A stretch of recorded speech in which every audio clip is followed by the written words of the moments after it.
दोस्तों, आज हम आपको एक गरीब नेक शख्स का वाकया सुनाने वाले हैं जिसने अपनी और अपने घर वालों की भूख मिटाने के लिए एक बेकार मछली खरीद ली। जब घर जाकर उस मछली को काटा तो मछली के अंदर से कुछ ऐसा निकला जिसको देखकर आप हैरान रह जाएंगे। वीडियो में आगे बढ़ने से पहले आपसे गुजारिश है, इस वीडियो को लाइक जरूर करें और चैनल को सब्सक्राइब कर लें। दोस्तों, एक गरीब शख्स बहुत इबादत गुजार और कसीरुल इयाल था।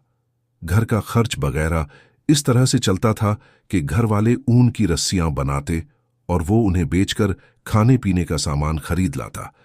जितना उन्हें मिल जाता वो उसी को खाकर अल्लाह पाक का शुक्र अदा करते। हमेशा की तरह एक मर्तबा वो नेक शख्स ऊन की रस्सियां बेचने बाजार गया। जब रस्सियां बिक गई तो वो घर वालों के लिए खाने का सामान खरीदने लगा। इतने में उसका एक दोस्त उसके पास आया और कहने लगा, मैं सख्त हाजतमंद हूं, तुम मुझे कुछ रकम दे दो। उस रहम दिल इबादत गुजार शख्स ने वो सारी रकम उस जरूरतमंद को दे दी और खुद खाली हाथ घर लौट आया।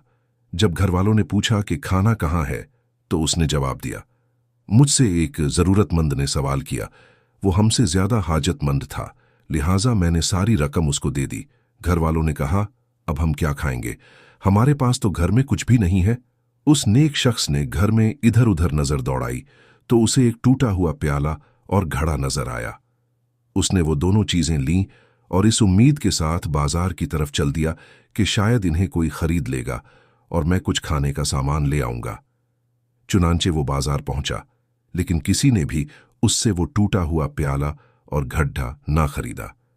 इतने में वहां से एक शख्स गुजरा जिसके पास एक खराब मछली थी जो फूली हुई थी। मछली वाले ने कहा, तू मेरा खराब माल अपने खराब माल के बदले खरीद ले, यानी ये टूटा हुआ प्याला और घड़ा मुझे दे दे और मुझसे ये फूली हुई खराब मछली ले ले।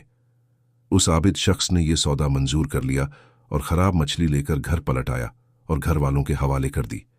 जब उन्होंने उस मछली को देखा तो कहने लगे, हम इस बेकार मछली का क्या करें।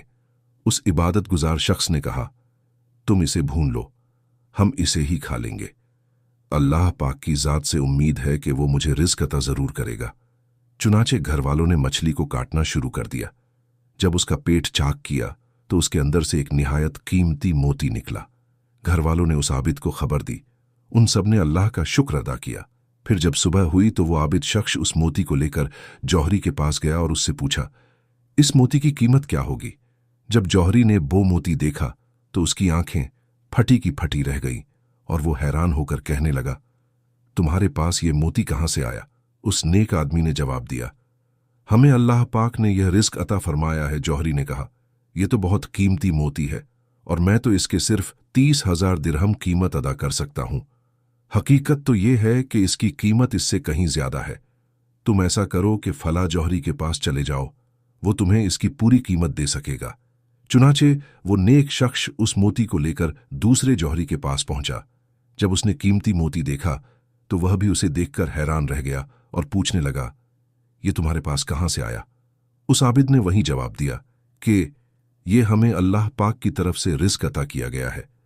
जौहरी ने कहा, इसकी कीमत कम से कम 80,000 दिरहम है। बहरहाल 80,000 दिरहम ले लो और ये मोती मुझे दे दो। प्यारे दोस्तों, ये हकीकत है कि जो शख्स किसी की मदद करता है, अल्लाह पाक उसकी मदद करता है। जो किसी पर रहम करता है, अल्लाह पाक उस पर रहम करता है। और सदका करने से माल में कमी नहीं आती बल्कि बरकत होती है। और जो लोग माल की मोहब्बत दिल में नहीं बिठाते हैं, वही लोग सखावत जैसी नेमत से हिस्सा पाते हैं। अल्लाह पाक पर मुकम्मल यकीन रखने वाला कभी रुस्वा नहीं होता। आपकी राय कमेंट बॉक्स में जरूर दें। अगर आपको वीडियो पसंद आए तो लाइक कर दें। मिलते हैं नई वीडियो में। अल्लाह हाफिज।